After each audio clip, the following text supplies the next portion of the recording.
ಚಂದ್ರು. ಅವಳಿಗೆ ನಿನ್ನ ಮನೆ ಅಂಗಳಕ್ಕೆ ಆಗಮಿಸಲು ಇಚ್ಛಿಸಿದ್ದಾಳೆ.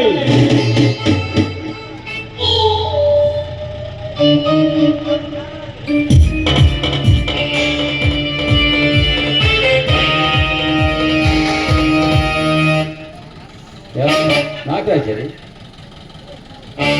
ಕಮಲ ಕಮಲ ಇರಲಿ ಬಿಡಿ ಚಂದ್ರು. ಈ ಬಡವನ ಮನೆಗೆ ಆಗಮಿಸಿದ ಕಾರಣವೇನು? ಅವಶ್ಯವಾಗಿ ತಾವು ಇಚ್ಛಿಸಿದ ಮದುವೆ ಸಂಬಂಧ ಮಾತನಾಡಲೆಂದೇ ನಾನು ಬಂದಿದ್ದು. ಏಕೆಂದರೆ ಬೀಗನ ಯೋಗ್ಯತೆ ದುಷ್ಟಾದಿಗಳನ್ನು ಅರಿಯಬೇಡಿವೆ. ನಾನು ನಿಮ್ಮ ಬೀಗನೆ ನಮ್ಮಲ್ಲಿ ಆಗುತ್ತಿಲ್ಲವಲ್ಲ. ಎಷ್ಟಾದರೂ ತಾವು ತಿಳಿದವರು. ದೊಡ್ಡವರ ಮನೆಯಲ್ಲಿ ದೊಡ್ಡ ಮನವಿರುತ್ತದೆಂದು ನಾನು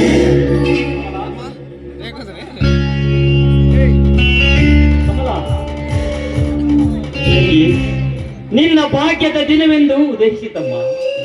ಬಡತನದ ದೋಣಿಯನ್ನು ನಡೆಸುತ್ತಿದ್ದ ನಿನ್ನನ್ನು ಶ್ರೀಮಂತರ ಹಡಗನ್ನು ನಡೆಸಲು ನಿಶ್ಚಯಿಸಿದ್ದಾರೆ ಈ ನಾಗರಾಜ್ ಪ್ರಭು. ಹಾಗಾದರೆ ವಿಜಯನ ಮದುವೆ ದಿನ ಎನ್ನುವುದು ನಿರ್ದೇಶಿಸಿದ ನಾಗರಾಜ್. ಮನಸ್ಸಿಗೆ ಬಂದಾಕ್ಷಣ ಮುಹೂರ್ತ ಕೂಡಿದಾಕ್ಷಣ. ನಾಗರಾಜರಿ, ಈ ವಿಷಯ ತಿಳಿದಾಗಿನಿಂದ ನನ್ನ ಮನ ಹರ್ಷದ ತವರಾಗಿದೆ. ಈ ಸಮಯದಲ್ಲಿ ಸ್ವಲ್ಪ ಸಿಹಿಯನ್ನಾದರೆ ಕೊಡೋಣ ಎಂದರೆ ಮನೆಯಲ್ಲಿ ಸಕ್ಕರೆ ಇಲ್ಲ, ಕೈಯಲ್ಲಿ ಬಿಡು ಕಾಸು ಕೂಡ ಇಲ್ಲ. ಕ್ಷಮಿಸಿ. ಬಡ ಭಿಕಾರಿಗೆ ಕೈಯಲ್ಲಿ ಕಾಸಿರದಿದ್ದರು ಆಗರ್ಭ ಶ್ರೀಮಂತ ನಾಯಕರ ಕೆಡೆಗೆ ವೇಚಿಸಿದ್ದೀರಾ? ರಾಜರಕ್ತರಿವ ವಿಜಯನಲ್ಲಿ ಈ ಜಗತ್ತನೆಯಲ್ಲಿ. ನಾಗರಾಜ್, ಏನಿದೆ ನಿಮ್ಮ ವರ್ತನೆ? ಅರ್ಥವಾಗ್ತಿಲ್ಲವಲ್ಲ. ನಾನು ಬಂದದ್ದು ಮದುವೆ ಸಂಬಂಧ ಬೆಳೆಸೋದಕ್ಕಲ್ಲ ಚಂದ್ರು. ಈ ವಿಷಯವನ್ನು ಇಲ್ಲಿಗೆ ಸ್ಥಗಿತಗೊಳಿಸಲು. ಎಂದರೆ ಈ ಮದುವೆ ನಿಮಗೆ ಇಷ್ಟ ಇಲ್ಲವೇ? ಬಡ ಬಂಡಿಯ ಚಕ್ರವನ್ನು ಕುಬೇರ ರಥಕ್ಕೆ ಜೋಡಿಸಿದರೆ ಅದು ಸರಿಯಾಗಿ ಚಲಿಸಿದೆ. ಎಂತ ಹುಟ್ಟು ಮನವ ಮಂದಿರವನ್ನು ಕಟ್ಟದೆ. ನಿನ್ನ ಅಂತಸ್ತಿಗೆ ತಕ್ಕಂತೆ ಭಿಕ್ಷಕನೊಬ್ಬನ ನೋಡಿಕೋ. ಬೇಡ ನಾಗರಾಜ್, ದಯವಿಟ್ಟು ಹಾಗನ್ನಬೇಡಿ. ಒಂದಾದ ಮುಗ್ಧ ಮನಗಳ 2 ಮಾಂಗಲ್ಯ ಕಾರ್ಯವನ್ನು ನಡೆಸಿಕೊಡಿ. ಸಾಯುವವರೆಗೂ ನಿಮ್ಮ ಸೇವಕನಾಗಿರುತ್ತೇನೆ. ಸರಿಯಾಗಿ ಸೇವಕಾಗಲು ತಕ್ಕವನು ನೀನು. ಆಳಾಗಿರಬೇಕಾದ ನಿನ್ನ ತಂಗಿ ಆಳವಾಗಲು ಸಾಧ್ಯವೇ? ಇರಲಿ. ವಿಜಯನೊಂದಿಗೆ ಪ್ರೇಮದ ನಾಟಕವಾಡಿದ ನಿನ್ನ ತಂಗಿಯ ಚಂದದ ಬೆಲೆ ಎಷ್ಟೆಂದು ಹೇಳು. ಸಾಕಷ್ಟು ಕೊಟ್ಟು ಬಿಡುವೆ.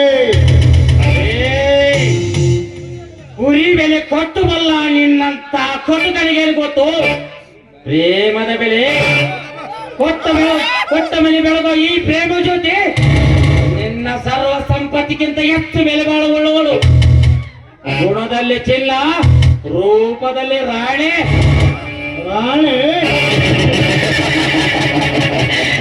ನನ್ನ ತಮ್ಮನ ಸೂರ್ಯಾಗಲು ಹೇಗಿದ್ದನು? ರಾಣಿಯೇ, ಶ್ರೀಮಂತರೇ, ನೋರಿಗಿನ ಸ್ವಲ್ಪ ಬಿಗಿ ಹಿಡಿದು ಮಾತಾಡಿ. ಓ, ಹೊಣವಂತರು ಶ್ರೀಮಂತರು ಎಂದು ಮರ್ಯಾದೆ ಕೊಟ್ಟರೆ ನಿಮ್ಮ ಮಾತು ಅತಿ ಆಯಿತು. ಹೆಚ್ಚಿಗೆ ಮಾತನಾಡಿದ್ರೆ ನಾಲಿಗೆ ಕತ್ತರಿಸಿಬಿಟ್ಟಿದೆ.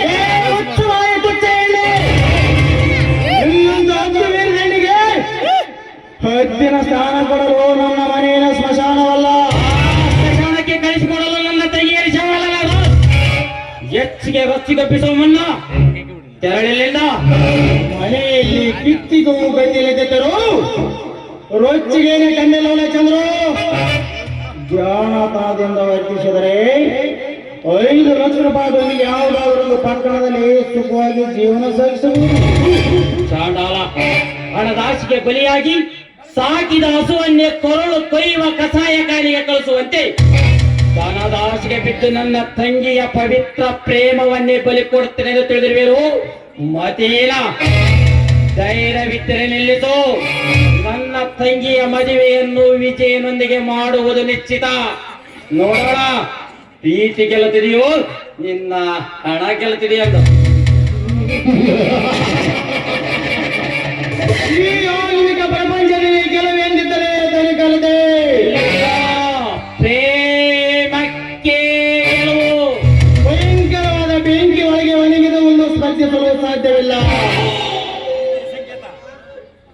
ಪ್ರೀತಿಯ ಸಂಕೇತ ಈ ಚಂದ್ರನನ್ನು ಪ್ರಕಾಶದೊಂದಿಗೆ ನಿನ್ನ ಬೆಂಕಿ ಎಂದಿಗೂ ಸ್ಪರ್ಧಿಸಲು ಸಾಧ್ಯವೇ ಇಲ್ಲ. ಈ ನಾಗರಾಜನಿಗೆ ಅಡ್ಡ ಕಟ್ಟಿದರೆ ಮದುವೆಯ ಮಂಟಪ ಮಸಳ ಭೂಮಿಯಾಗಿದ್ದು ಎಚ್ಚರಿಕೆ. ಆ ಮಸಳ ಭೂಮಿಯಲ್ಲಿ ಮರು ಮಂಟಪ ಕಟ್ಟಿ ಅಗ್ನಿ ಸಾಕ್ಷಿಯಾಗಿ